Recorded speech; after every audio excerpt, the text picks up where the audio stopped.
Hoje é o último dia da série das cartas de Apocalipse e a gente vai pensar em Apocalipse 3 e eu te convido a abrir no verso 14, a carta à Laodiceia.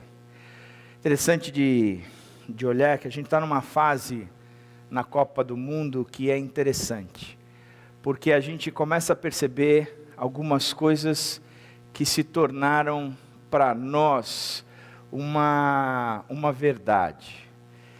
Que talvez aqueles que eram óbvios que seriam as melhores seleções, estariam nas quartas, na semifinal e até mesmo na final, com grandes chances, essas seleções hoje elas não estão aí.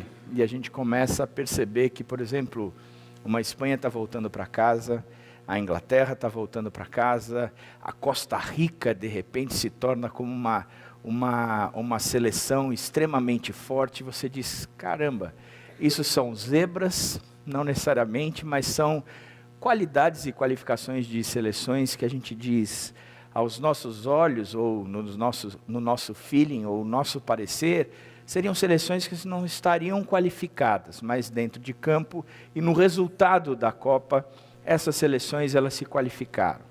Interessante é que estas 7 cartas que Jesus escreve às 7 igrejas, elas qualificam essas igrejas da mesma forma como a gente tem qualificado estas seleções. Porque talvez a gente olhasse para algumas dessas igrejas e nós diríamos, essa igreja ela é finalista. Ela está com certeza na final da Copa, ela tem grandes possibilidades de ser a grande campeã desse evento. Mas na verdade já foi despachada para casa logo na fase de grupos. Porque aos olhos de Deus, essa igreja não estava de conforme, não estava preparada e não estava qualificada como Deus supõe, ou Deus espera que ela esteja. Portanto, foi uma igreja que não se qualificou. E Laodiceia era uma igreja desse porte, desse naipe. Quando você olhava para Laodiceia, talvez você olhasse e diria, essa igreja é a igreja, é uma igreja que eu curto muito, é uma igreja que no meu ponto de vista, chega à final fácil. Mas quando você estuda essa igreja, você percebe que não é bem assim. Mas o interessante é que há uma recompensa para essa igreja, há uma premiação. Ele diz, darei o direito de sentar-se comigo no trono. Darei o direito, e talvez a maior de todas as premiações, de reinar comigo. Só senta no trono aquele que reina. E Deus está convidando, Jesus está convidando a reinar com ele. E talvez seja de todas a maior das premiações, dizendo, aquele que perseverar, este vai reinar comigo. Agora, que interessante, ele está promovendo talvez a maior de todas as premiações, a uma igreja que recebeu talvez a maior de todas as desqualificações. Como é que isso funciona? Vamos ver. O texto começa dizendo assim, ao anjo da igreja em Laodiceia escreva, estas são as palavras do Amém, a testemunha fiel e verdadeira, o soberano da criação de Deus. Conheço as suas obras, sei que você não é frio nem quente. Melhor seria que você fosse frio ou quente. Assim, porque você é morno, não é frio nem quente, estou a ponto de vomitá-lo da minha boca. Você diz, estou rico, adquiri riquezas e não preciso de nada. Não reconhece, porém, que é miserável, digno de compaixão, pobre, cego e que está nu. Dou-lhe este conselho, compre de mim ouro refinado no fogo e você se tornará rico. Compre roupas brancas e vista-se para cobrir a sua vergonhosa nudez. E compre colírio para ungir os seus olhos e poder enxergar. Repreendo e disciplino aquele que eu amo. Por isso, seja diligente e arrependa-se. Eis que estou à porta e bato. Se alguém ouvir a minha voz e abrir a porta, entrarei e cearei com ele e ele comigo. Ao vencedor darei o direito de sentar-se comigo em meu trono, assim como eu também venci e sentei com meu Pai em seu trono. Aquele que tem ouvidos ouça o que o Espírito diz às igrejas. Como eu fiz em todas as cartas que eu preguei, eu começo com a introdução.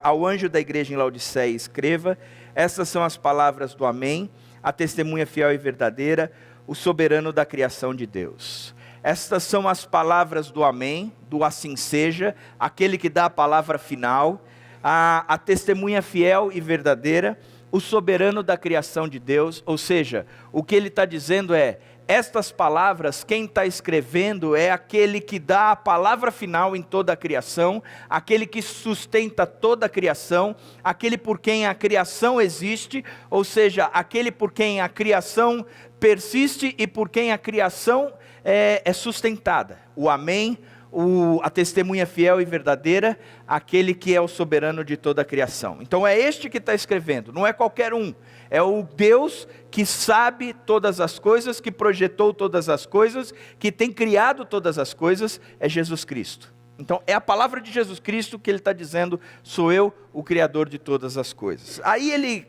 apresenta um pouco mais, ao anjo da igreja em Laodiceia, uma cidade fundada em 250 a.C., importante pela sua localização e uma cidade muito rica.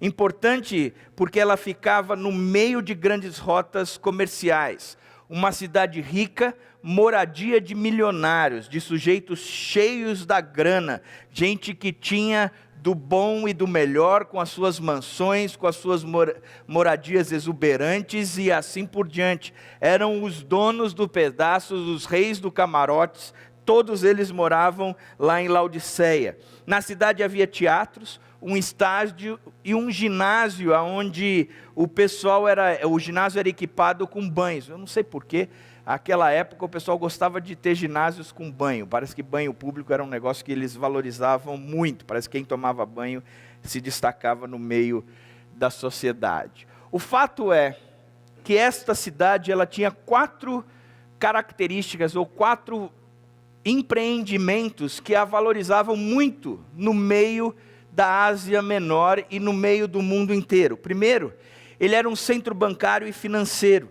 Era uma das cidades mais ricas do mundo, um lugar de fato de milionários. Em 61 a.C., ela foi destruída por um terremoto, totalmente destruída.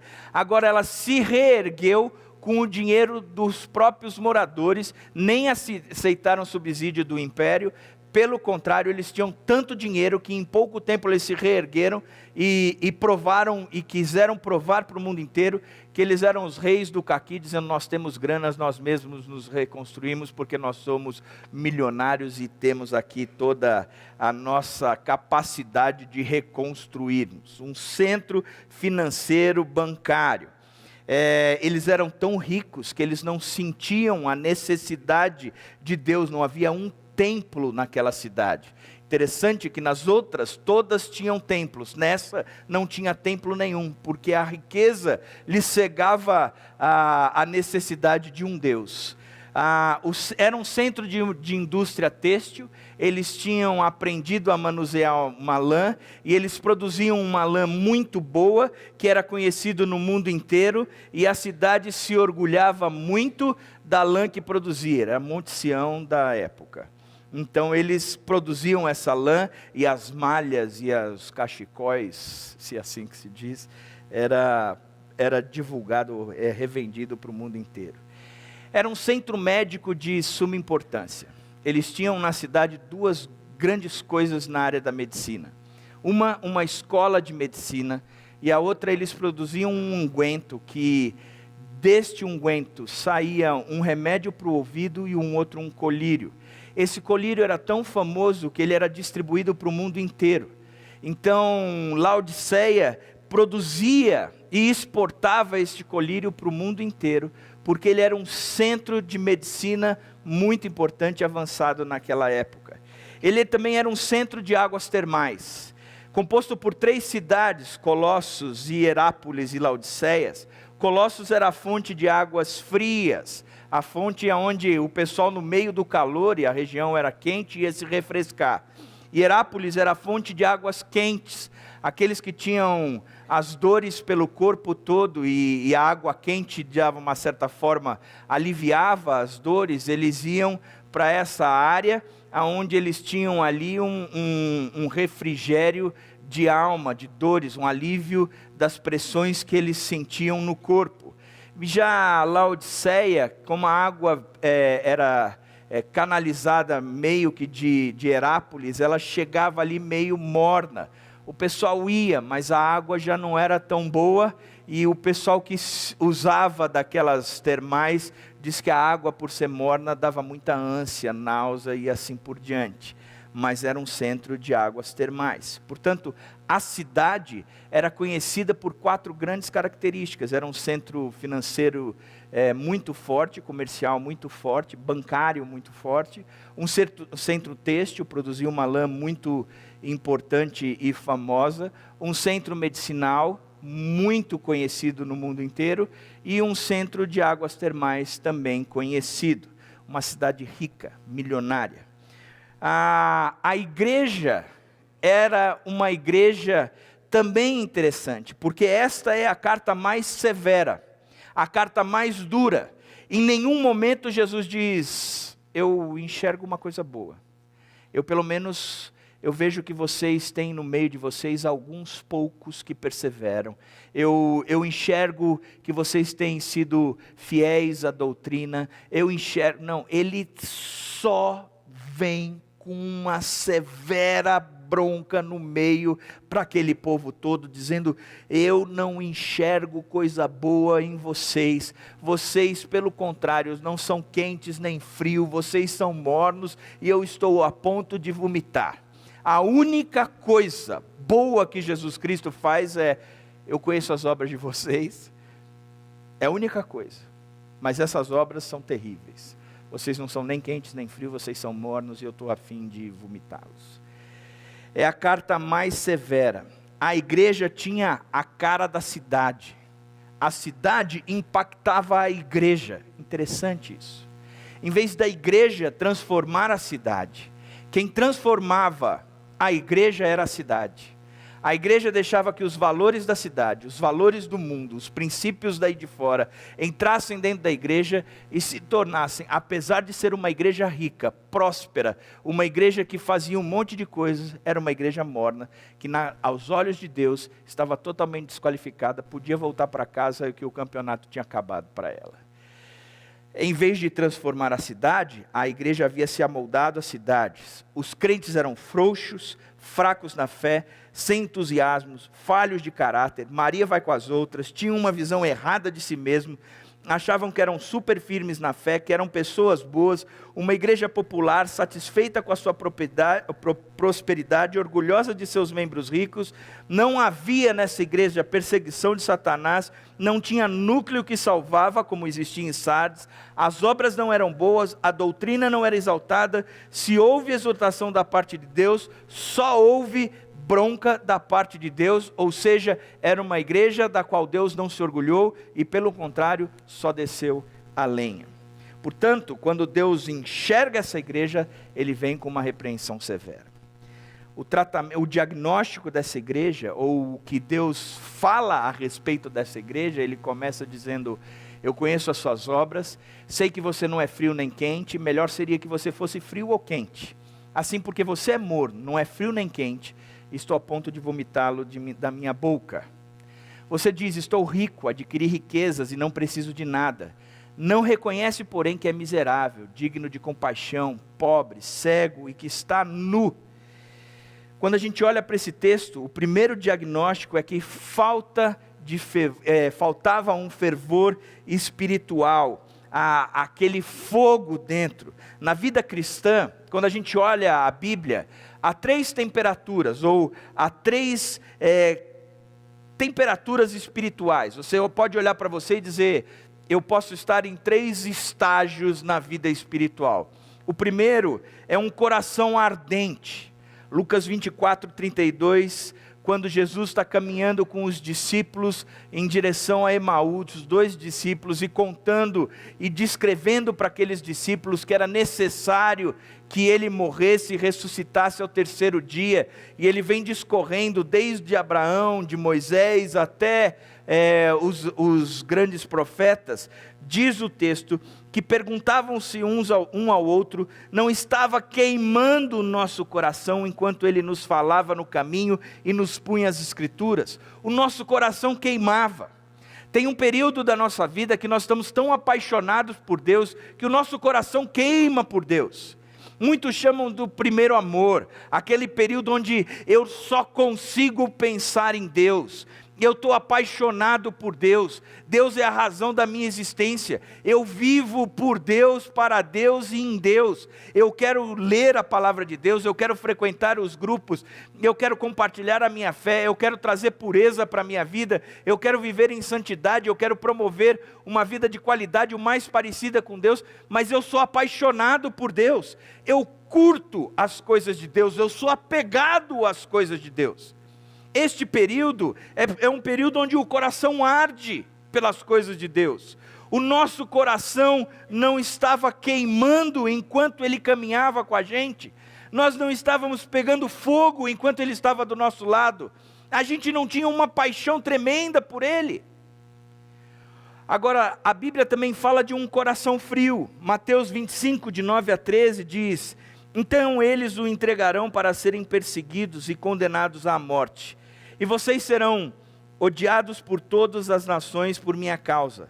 Naquele tempo, muitos ficarão escandalizados, trairão e odiarão uns aos outros, e numerosos falsos profetas surgirão e enganarão a muitos. Devido ao aumento da maldade, o amor de muitos esfriará, mas aquele que perseverar até o fim será salvo. Mas o amor de muitos esfriará.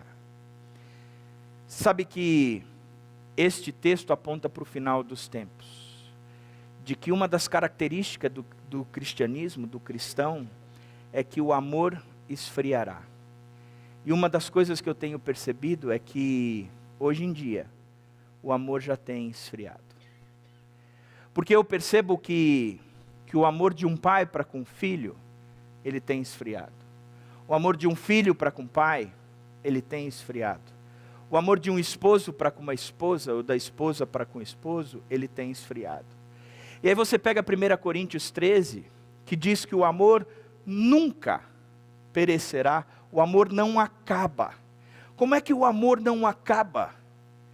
O amor não pode acabar, a não ser que o coração esfrie, a não ser que aquela paixão por Deus esfrie, que o amor espiritual se vá, e continue um amor carnal, porque o amor espiritual, que é fruto do Espírito Santo de Deus, que é a primeira marca do fruto do Espírito, pois o fruto do Espírito é amor, paz, alegria, este amor não acaba, e hoje em dia o que a gente tem percebido, o que a gente tem notado, é que o amor está indo embora, e o texto bíblico diz que o amor se esfriará, e existe a possibilidade sim, de o amor se esfriar, da pessoa perder o barato por Deus, de não querer mais saber de Deus, de não ter mais interesse por Deus, e quando isso acontece, o resultado é que eu perco o interesse pelos outros, o amor pelos outros, pois eu amo a Deus sobre todas as coisas e o próximo como a mim mesmo.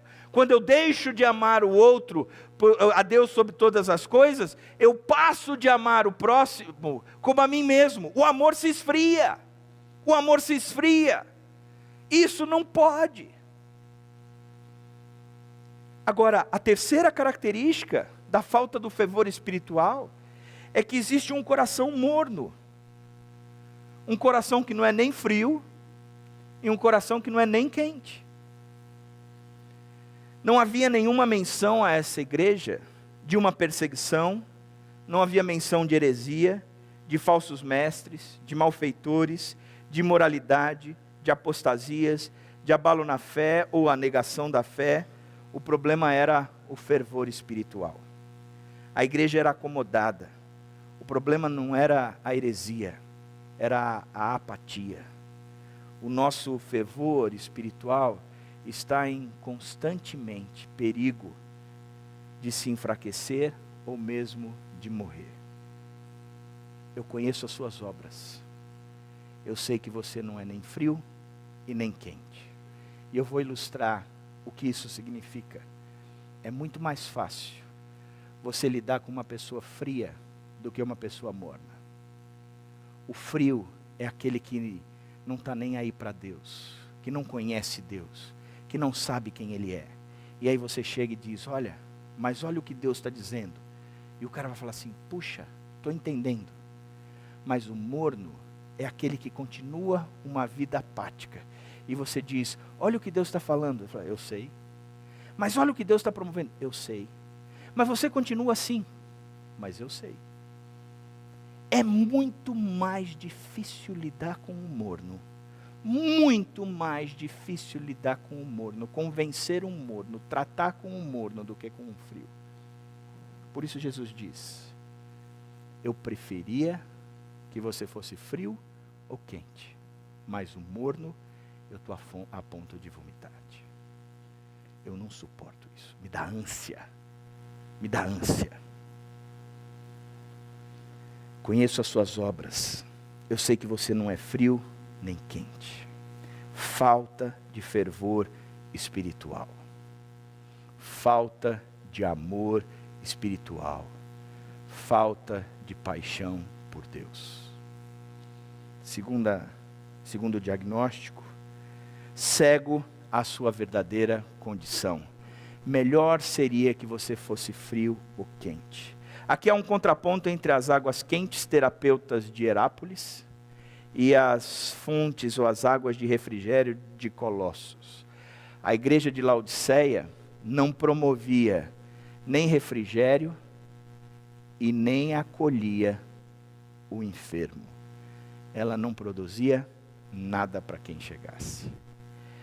Ela, em vez de promover o acolhimento, o tratamento ou qualquer outra coisa, no coração de Deus, ela promovia a ânsia. Era ineficaz e desagradável. A indiferença espiritual é pior do que a frieza espiritual. Ele diz, e pensa ser uma coisa, mas na verdade, ele não é nada daquilo, ele é outra. Ele se diz íntimo de Deus, próximo de Deus, amigo de Deus, mas na verdade é alguém que está a anos-luz, distante, frio de Deus.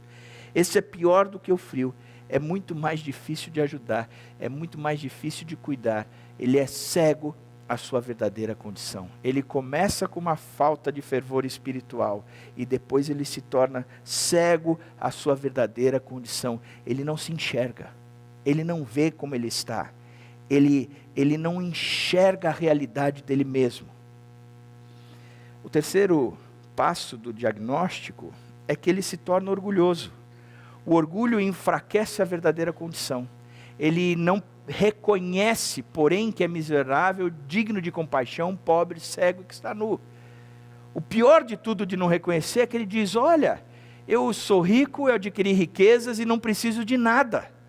Mas o que Jesus está dizendo é que você não reconhece. Você é miserável, digno de compaixão, você é pobre, você diz que você tem dinheiro, que está num centro comercial e financeiro muito importante, mas você é pobre. Você diz que produz um colírio milagroso, mas você é cego. E você diz que você produz uma lã que é exportada para o mundo inteiro, mas você está nu. Você não entendeu ainda a sua condição espiritual.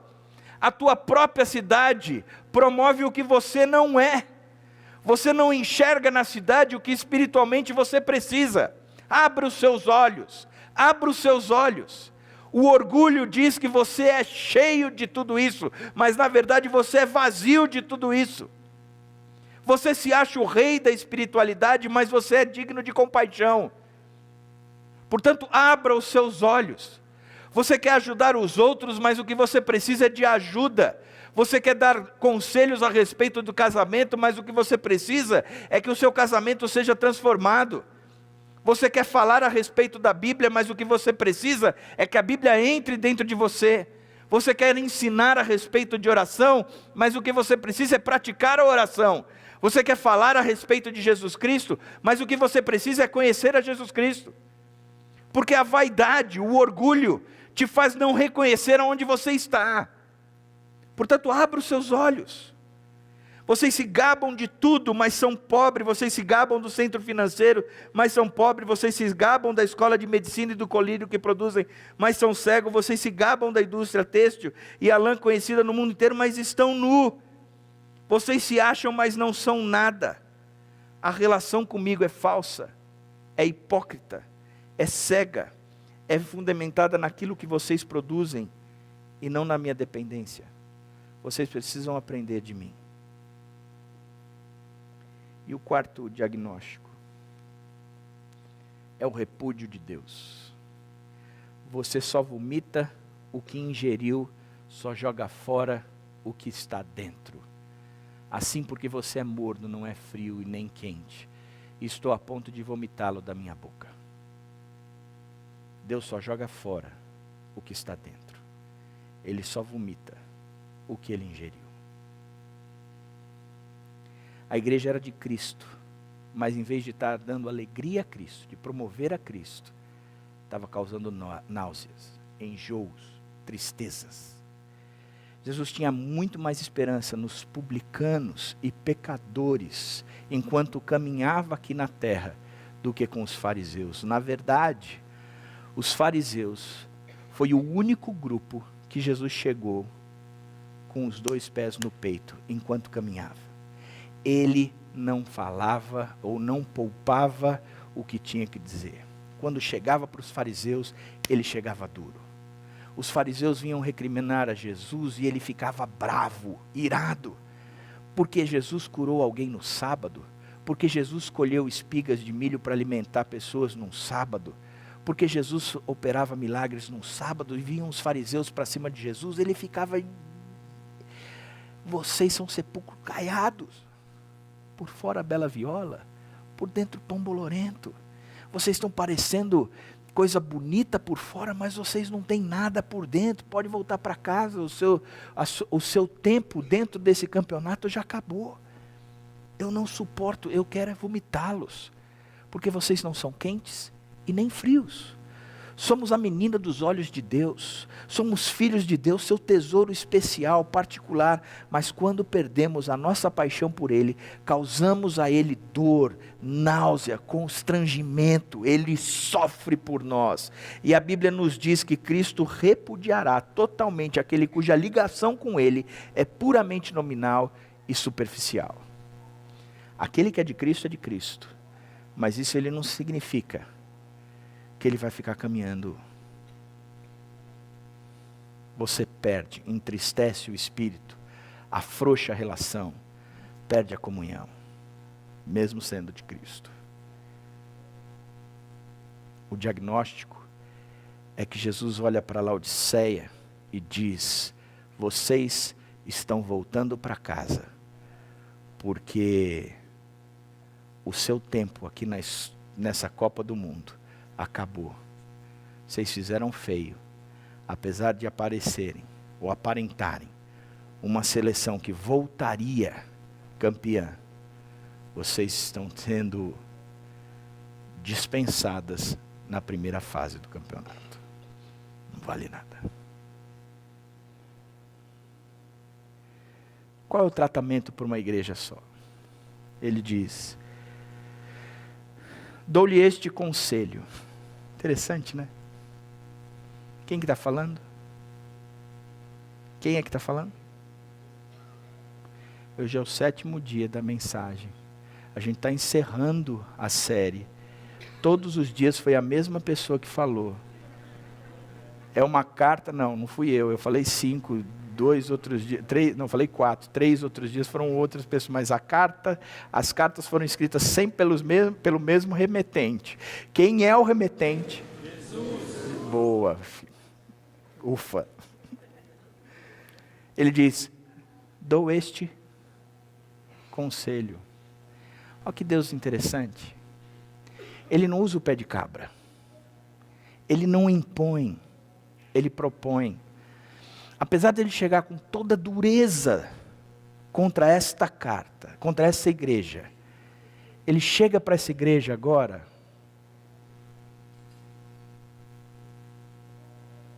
e diz assim: dou-lhe este conselho. Dou-lhe este conselho. Qual é o conselho? Jesus está querendo dar um conselho para cada um de nós essa noite. Ele vai dizer: como está o seu coração hoje em relação a mim? Seu coração está frio ou quente? Seu coração está morno ou está pegando fogo? Como é que está o seu coração? Como é que está?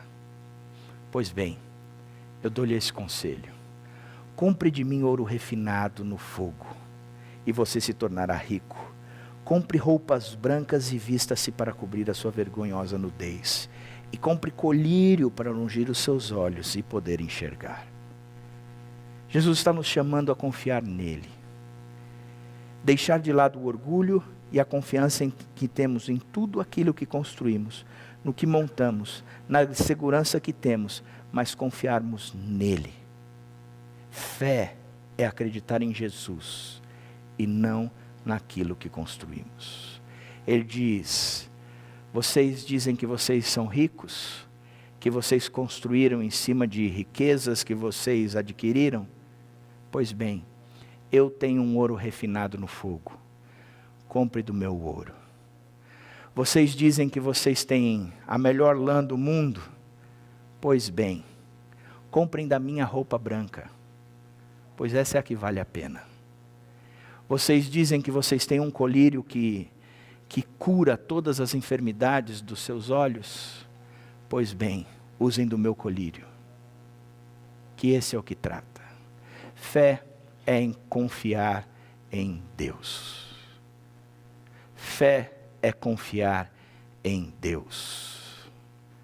É deixar de confiar nas minhas coisas para confiar em Deus, para se entregar totalmente nas mãos de Deus, para entender que é Deus quem vai agir e eu vou deixar Deus agir. Fé é confiar em Deus. Existe na Bíblia um personagem chamado Abraão, que é conhecido como o pai da fé. Abraão, em Gênesis 12, Deus chega para ele e diz: sai da tua terra, da tua parentela e da casa de teus pais e vai para a terra que te mostrarei. Abraão era um sujeito rico, ele tinha muito dinheiro, vivia em Ur dos Caldeus, ele tinha uma estrutura já montada, e Deus diz: sai da tua terra, sai daquilo que você conquistou, dos teus bens, dos teus materiais, daquilo que você já construiu. Sai da tua terra, da onde você tem identidade, daquele pessoal que te conhece, do pessoal que você não precisa se apresentar, mostrar o seu cartão, mostrar a sua conta bancária, mostrar os teus referenciais, mostrar quem você é. Saia deste lugar. E saia da casa dos teus pais, da tua segurança.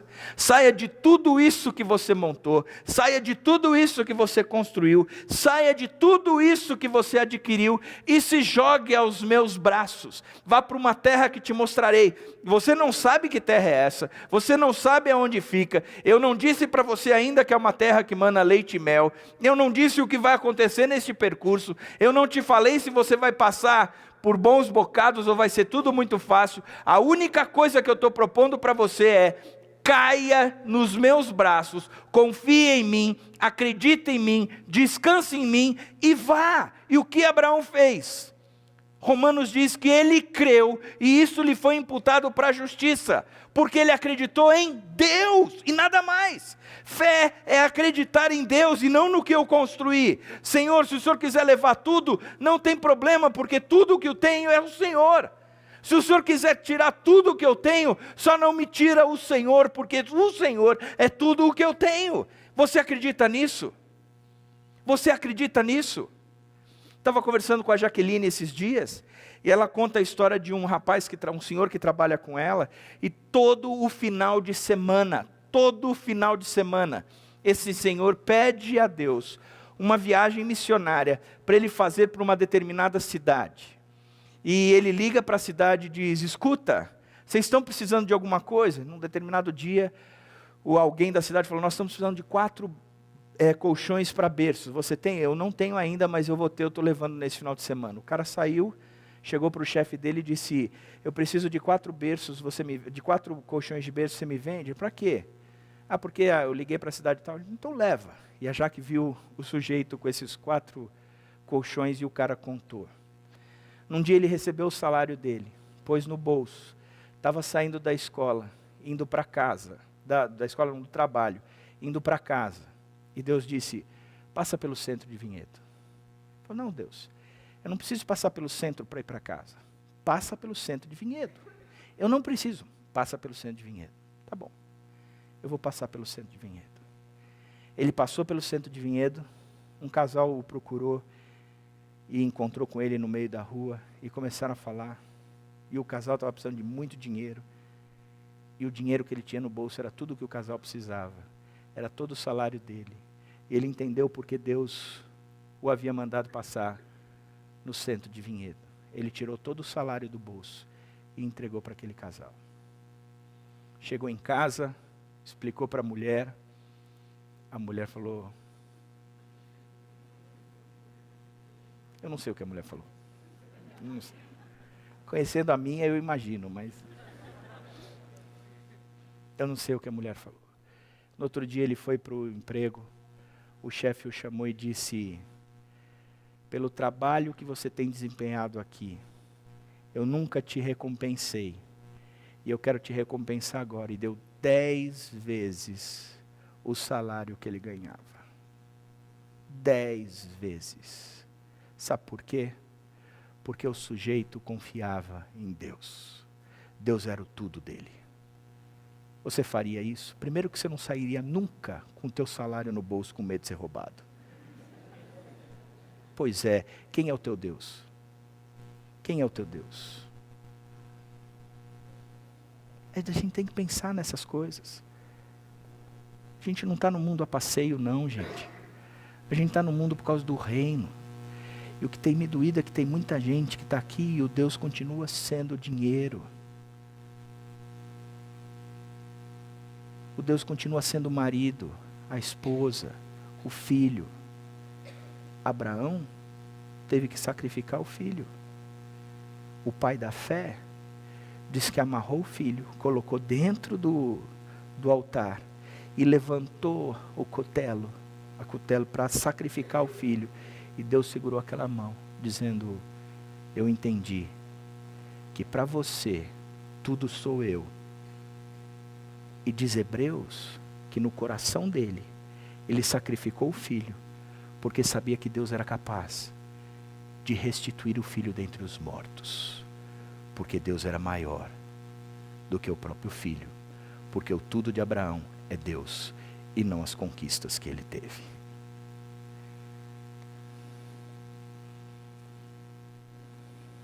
Fé é acreditar em Jesus e não nas situações e nas coisas. Segunda passo do tratamento, repreendo e disciplino aqueles que eu amo, por isso seja diligente e arrependa-se. Jesus está nos chamando a uma mudança de vida, a ser diferente de fato. Disciplina é um ato de amor. A pedra precisa ser lapidada para se tornar um diamante. É aceitar a correção, é trocar os anos de mornidão por anos de zelo. O ouro significa investir no reino. Quando ele diz, compre do meu ouro, significa, eu vou investir no teu reino, daqui para frente eu vou confiar no Senhor, e tudo o que eu tenho, e tudo o que eu sou é teu, tudo o que eu tenho, e tudo o que eu sou, eu vou investir no teu reino. Quando ele diz, vista das minhas roupas brancas, é vestir uma roupa de santidade, é buscar a pureza, é entender que daqui para frente eu vou ser santo de fato, é largar a pornografia, é largar o palavrão, é largar a mentira, é largar a ganância, é largar a luxúria. Eu vejo crente falando palavrão adoidado, gente, eu só tenho uma coisa para falar com você. Fica uma semana aqui na igreja e encontra um endemoniado. No dia que você vê um endemoniado falando, você nunca mais vai querer falar um palavrão. Porque você vai dizer, se esse é o linguajar do diabo, não cabe a mim ter essa mesma boca. Porque não cabe, não dá, não pode. Agora, são vestes brancas que a Bíblia promove. Venha vestir as minhas roupas brancas. Vista as minhas roupas brancas, aquilo que você assiste. Eu mudei o pacote da Sky, entrou um pacote novo, o pacote novo já não vem com a senha que protege. Logo de cara passei, já tinha um filme que não prestava, pornográfico. Na hora eu já pus a senha. Eu não quero ver. Você fala, mas você tem a senha, você pode desbloquear. Pois é. Mas só o processo de ter que desbloquear o filme já é um processo a mais, já me ajuda. Quando eles quiseram instalar, eu falei, eu não queria esse filme para adultos. Não, mas o senhor é adulto? Eu sou adulto, mas eu não queria o filme para adultos. Eu prefiro um canal infantil. Eu sou meio imaturo. Mas eu não quero. Eu não quero isso lá em casa, eu quero também proteger meus filhos, a minha família. Poxa vida, a gente tem que vestir roupas brancas. Sabe, gente, a chamada é sério. O ser quente tem um preço.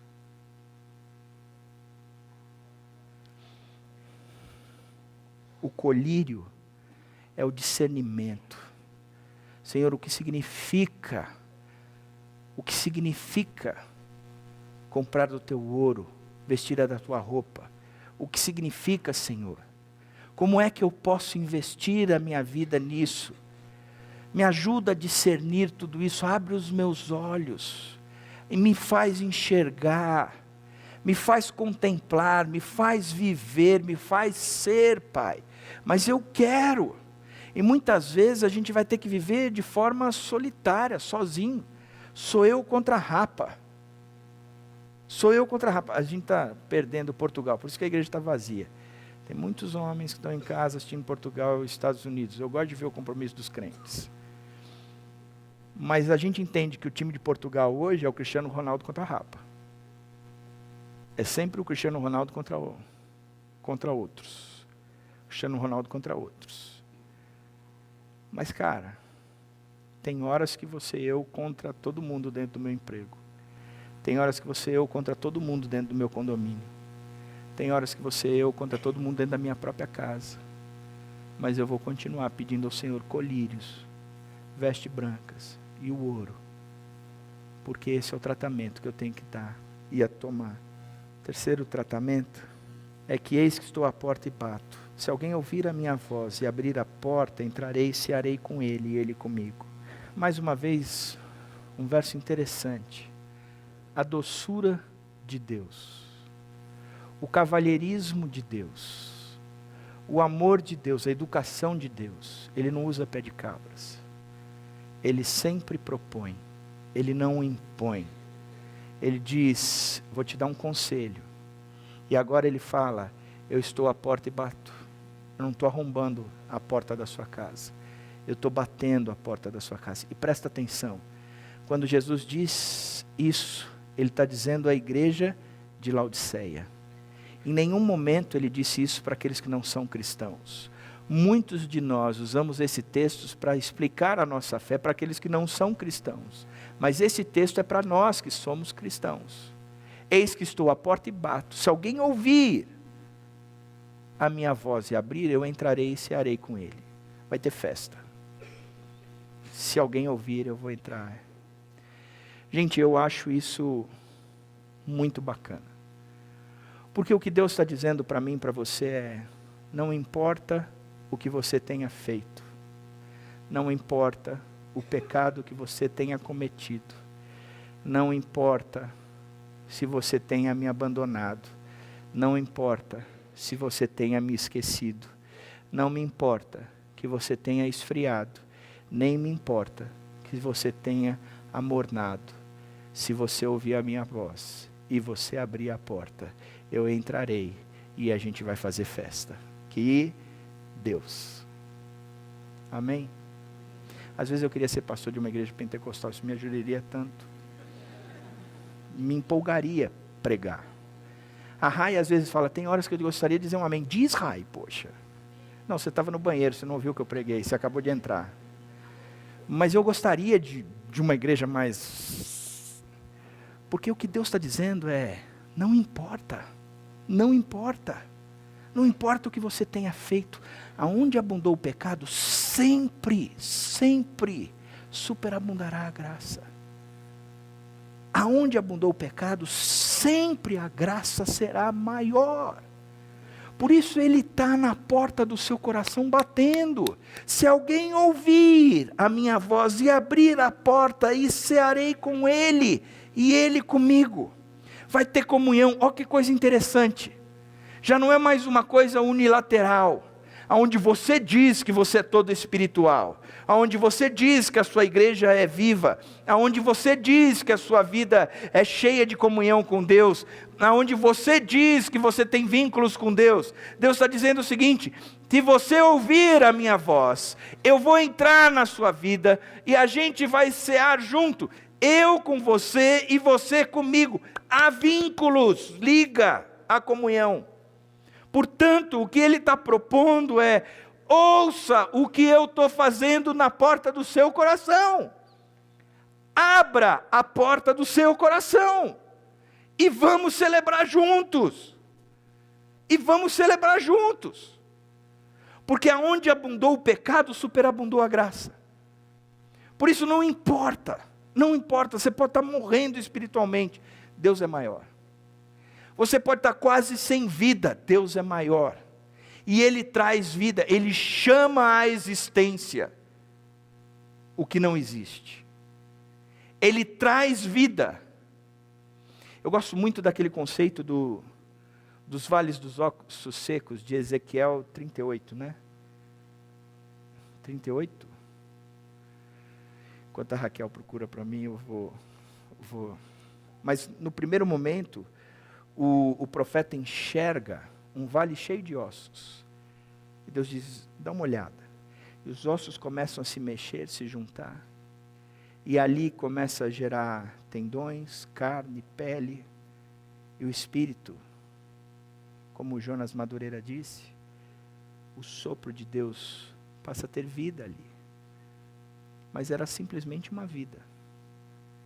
Até que Deus disse... 37, Ezequiel 37. Até que Deus diz: eu vou fazer desse povo o meu exército. E então Ele sopra do seu espírito. E aí o povo é diferente. Quando o Espírito de Deus nos invade. Em Atos, tem uma história que eu gosto muito. Estevão foi escolhido para ser um dos homens que auxiliaria os apóstolos nos serviços da igreja. Estevão era um homem cheio de fé e do Espírito Santo, um homem bom, temente a Deus. Interessante é que ele era tão íntegro e tão temente a Deus, e havia um povo que estava tão bolado com Deus e com Cristo, que apedrejou Estevão e o matou. E diz que aquele apedrejamento e a morte de Estevão gerou um medo tão grande na igreja que todos fugiram de Jerusalém e acabaram indo para outros lugares, como Antioquia. Enquanto Estevão era apedrejado, as roupas de Estevão foram colocadas aos pés de Saulo. E Saulo consentia com a morte de Estevão. Atos conta a história que a igreja ouviu falar do que estava acontecendo em Jerusalém, ouviu falar do que acontecia em Antioquia. E mandaram Barnabé para ver o que acontecia em Antioquia. Barnabé, ao chegar em Antioquia, começa a ver tudo aquilo e diz que o coração dele se enche de alegria e fortalece o pessoal de Antioquia a permanecerem firmes na fé. Só que ele fica tão cheio de alegria que ele sai dali e busca um jovem, um homem chamado Saulo. E Saulo volta com Barnabé para Antioquia. E ali eles passam 1 ano fortalecendo aquele povo, ensinando a Bíblia. Quem era o homem? Saulo. E quem era esse Saulo? O mesmo que haviam depositado as roupas de Estevão. Que coisa, gente. Que coisa. Estevão morreu, apedrejado. E esta morte foi consentida, aprovada, promovida por Paulo. Esta morte promoveu a dispersão dos judeus de Jerusalém para outros lugares, inclusive Antioquia. Passado um tempo, Barnabé vai para lá, vê o que Deus está fazendo em Antioquia, traz Paulo transformado e faz Paulo ensinar por 1 ano aquele povo a respeito de Jesus Cristo, fortalecendo-os na fé. O mesmo Paulo que promoveu a perseguição, a morte de muita gente, hoje era Paulo, talvez pregando para alguns órfãos dos pais que ele matou, para alguns viúvos dos esposos e esposas que ele matou. Mas ele estava ensinando, sabe por quê? Porque Deus é capaz de fazer que aonde abundou o pecado, superabunde a graça. Que se alguém ouve, ele batendo a porta do coração, abre, ele entra e ali há festa. Não importa o passado, Deus entra e faz com que aquilo que era frio se torne novamente cheio de vigor. A promessa para a igreja: ao vencedor darei o direito de sentar-se comigo em meu trono, assim como eu também venci e sentei com meu Pai em seu trono. Ao vencedor darei o direito de sentar-se comigo em meu trono. Sabe o que Jesus está ensinando? Que Ele está à porta e batendo. Se alguém abre o coração, Ele entra. E na hora que Ele entra, exatamente nessa hora, você entra na casa dEle. Quando você permite que Ele entre na sua casa, você entra na casa dEle. Ele diz: ao vencedor vai sentar comigo no meu trono. Vamos reinar juntos. Como Deus me fez sentar no trono com Ele, Ele vai sentar comigo no meu trono. Salmo 23, o Senhor é o meu pastor e... Esse você não esquece. Como é que termina? Bondade e misericórdia certamente me seguirão todos os dias da minha vida, e habitarei na casa do Senhor, e habitarei na casa do Senhor, e habitarei na casa do Senhor por todo sempre. O Senhor é o meu pastor, e habitarei na casa do Senhor para todo sempre. O Senhor é o meu pastor, e eu não terei falta de coisa alguma. O Senhor é o meu pastor, e nada me faltará. O Senhor é o meu pastor, e eu tenho tudo o que eu preciso. O Senhor é o meu pastor, e eu habitarei na casa do Senhor para todo o sempre, porque Ele me fará sentar no seu trono. O meu coração está pegando fogo por esse Deus.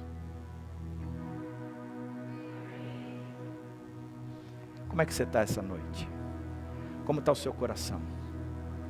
O coração está pegando fogo? Seu coração está frio? Seu coração está morno? Eu quero dizer que há uma esperança outra vez. Porque aonde abundou o pecado, superabundou a graça. Se você está pegado nessas coisas deste mundo, você está amando o mundo mais do que a Deus, e essas coisas esfriaram o seu coração em relação a Deus, aquilo que você construiu, os ouros que você adquiriu, isso tem afastado você de Deus. O que eu quero que você saiba é que você pode comprar dos ouros de Deus, um ouro refinado pelo fogo, um ouro que vai aquecer o seu coração novamente, um ouro que vai produzir um coração cheio de paixão e de loucura por Deus.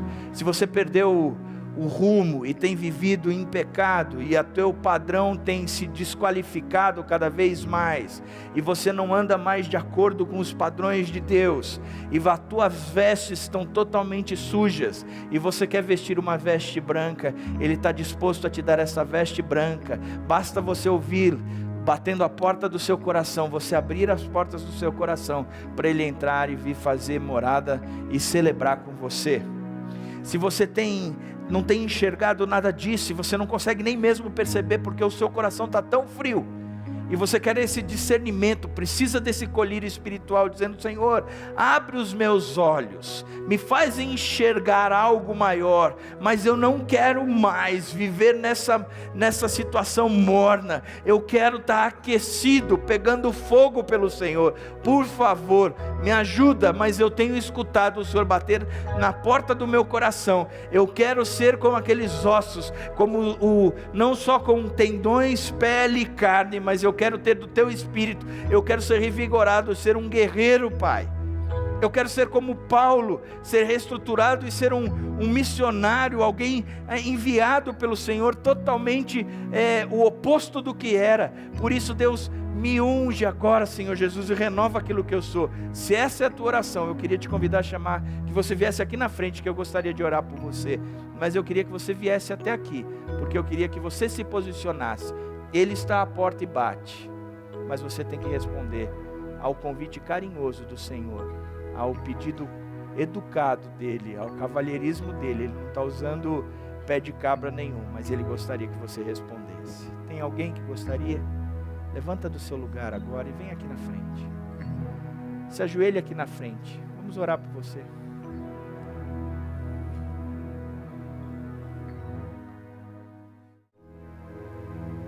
Estou colocando esse pessoal na tua presença agora, Pai, pedindo que em nome do Senhor Jesus Cristo, o Senhor que renova, que aviva, que restaura, o Senhor que aquece, o Senhor que faz brotar um espírito novo dentro da gente, o Senhor que não permite com que a gente se distancie do Senhor, o Senhor que insiste, o Senhor que clama por comunhão, que continua batendo na porta do nosso coração, pedindo que a gente escute o que o Senhor está promovendo e que a gente ouça a sua voz. Que doce voz, Pai, a voz da reconciliação, a voz do amor, a voz da esperança, a voz daquele que nunca desistiu da gente, a voz daquele que nos ama. Deus, nos dê um ouvido apurado, nos faça esquecermos dos barulhos todos da vida, nos dê um ouvido para ouvirmos a Tua voz, Pai, que tem batido no nosso coração. Tem misericórdia, Senhor Jesus, tem misericórdia, não nos deixe ser como a igreja de Laodiceia, Pai, pelo contrário, aquece as nossas vidas, Senhor Jesus, aquece as nossas vidas, e é em nome do Senhor Jesus que oramos juntos, amém? Fique em pé, a gente vai cantar que há uma esperança outra vez. Nunca, nunca, nunca Deus desiste da gente, pelo contrário, aonde abundou o pecado, superabundou a graça. Deus não veio para esmagar a cana que já está retorcida, nem apagar a chama que fumega, mas Ele veio botar brasa, assoprar. O Espírito é sopro. Ele veio nos encher dele, veio nos fazer termos loucura por Ele. Por isso vamos crer cada vez mais nesse Deus, vamos nos entregar cada vez mais para esse Deus, vamos caminhar cada vez mais em direção para esse Deus. Amém. Então vamos lá.